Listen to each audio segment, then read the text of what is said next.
La croix rend la lumière à l'univers entier. Elle chasse les ténèbres et rassemble les nations de l'Occident, de l'Orient, du Nord et de la mer en une seule Église, une seule foi, un seul baptême dans la charité. Elle se dresse au centre du monde, fixée sur le calvaire. Armés de la croix, les apôtres s'en vont prêcher et rassembler dans son adoration tout l'univers, foulant aux pieds toute puissance hostile. Par elle, les martyrs ont confessé la foi avec audace et n'ont pas craint les ruses des tyrans.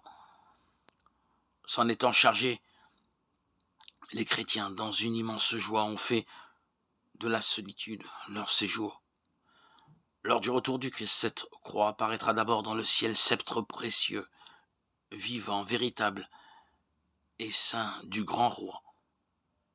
Nous la verrons escortée par les anges, illuminant la terre d'un bout de l'univers à l'autre, plus clair que le soleil, annonçant le jour du Seigneur.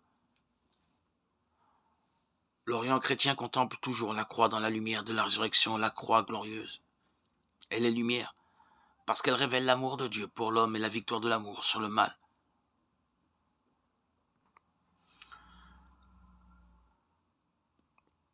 L'amour de Dieu est expérimenté sur la croix. Jésus n'étant qu'amour, et l'Esprit Saint ne verse qu'en nous-mêmes cet amour et cette compassion. C'est dans cet amour que nous sommes vainqueurs du mal. Alors, au moment venu, Jésus paraîtra avec sa croix de lumière, comme la signature de l'amour divin.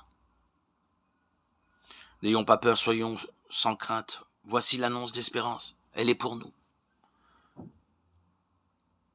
Aujourd'hui, ce sont les paroles que Dieu nous répète dans la nuit que nous traversons.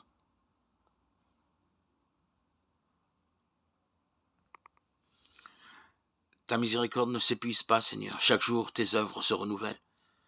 Tu n'as pas fini de nous aimer et de nous sauver.